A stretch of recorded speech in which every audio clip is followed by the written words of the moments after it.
Assalamualaikum warahmatullahi wabarakatuh.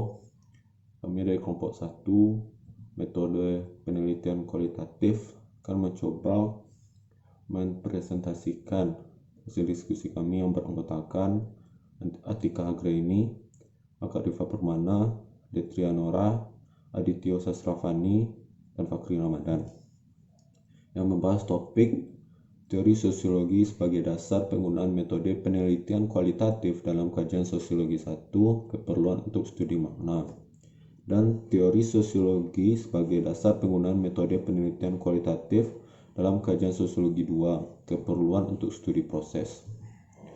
Untuk penjelasan akan disampaikan oleh teman saya. Assalamualaikum warahmatullahi wabarakatuh. Perkenalkan, nama saya Detria Nora, BP 19 1081 1025, akan menjelaskan teori sosiologi sebagai dasar penggunaan metode penelitian kualitatif dalam kajian sosiologi. Yang pertama yaitu keperluan untuk studi makna.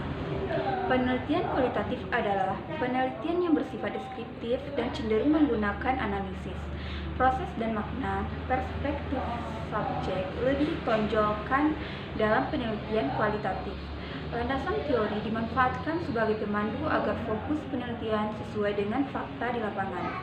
Selain itu, landasan teori ini juga bermanfaat untuk memberikan gambaran umum tentang latar penelitian dan sebagai bahan pembahasan hasil penelitian. Terdapat perbedaan mendasar antara peran landasan teori dalam penelitian kuantitatif dengan penelitian kualitatif. Dalam penelitian kuantitatif, penelitian berangkat dari teori menuju data dan berakhir pada penerimaan atau penolakan terhadap teori yang digunakan.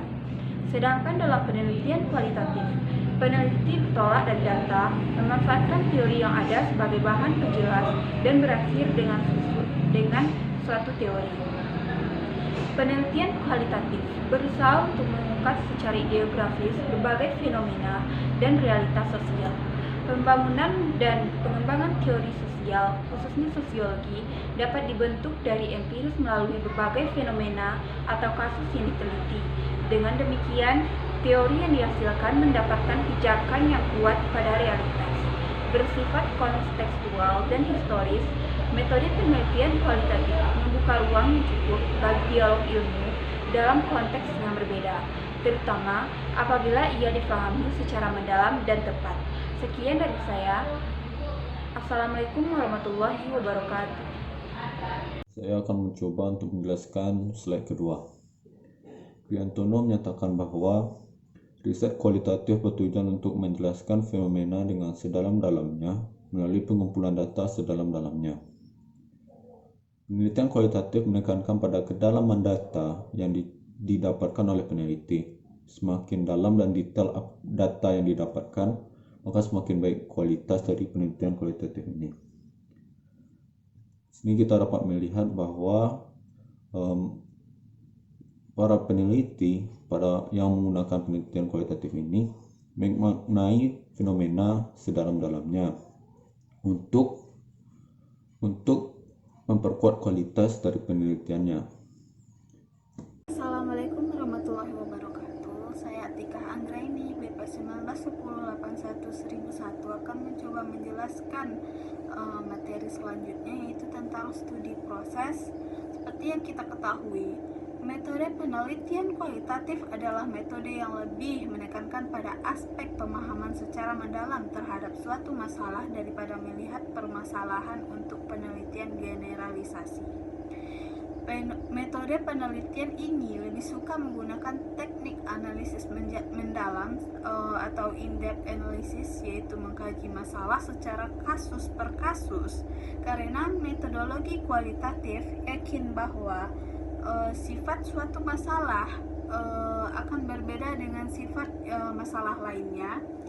Metode penelitian yang berlandaskan pada filsafat positivisme digunakan untuk meneliti pada kondisi objek yang alamiah, di mana peneliti adalah sebagai instrumen kunci. Teknik pengumpulan data dilakukan dengan triangulasi atau gabungan. Analisis data bersifat induktif atau kualitatif, dan hasil penelitian lebih menekankan pada makna daripada generalisasi. akan mencoba menjelaskan atau meneruskan materi dari kelompok kami, yaitu tentang proses penelitian. Jadi, masuk saja. Yang pertama adalah objek penelitian. Para peneliti kualitatif akan melihat segala sesuatu yang berada pada objek masih bersifat umum. Pada tahap ini disebut dengan tahap orientasi atau deskripsi. Dan yang kedua adalah tahap reduksi, di mana fokus pada tahap ini. Pada tahap ini peneliti mereduksi segala informasi yang telah diperoleh pada tahap pertama. Pada proses reduksi ini, peneliti mereduksi data yang telah ditemukan pada tahap ini untuk memfokuskan pada masalah tertentu. Pada tahap reduksi ini, peneliti menyortir data dengan cara memilih mana data yang menarik, penting, berguna, dan baru. Dan yang ketiga adalah selection. Pada tahap selection, di sini peneliti menguraikan fokus yang telah ditetapkan menjadi lebih rinci. Pada tahap ini juga, setelah peneliti melakukan analisis yang mendalam terhadap data dan informasi yang diperoleh, maka peneliti dapat menemukan tema dengan cara mengonstruksi data yang diperoleh menjadi sesuatu hubungan pengetahuan, hipotesis, atau ilmu yang baru. Jadi, proses memperoleh data atau informasi pada setiap tahapan, yaitu deskripsi, reduksi, sama seleksi ini dilakukan secara sirkular, yaitu berulang-ulang dengan berbagai cara dan berbagai sumber.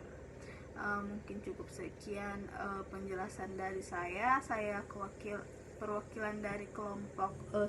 Jika ada salah, kami minta maaf.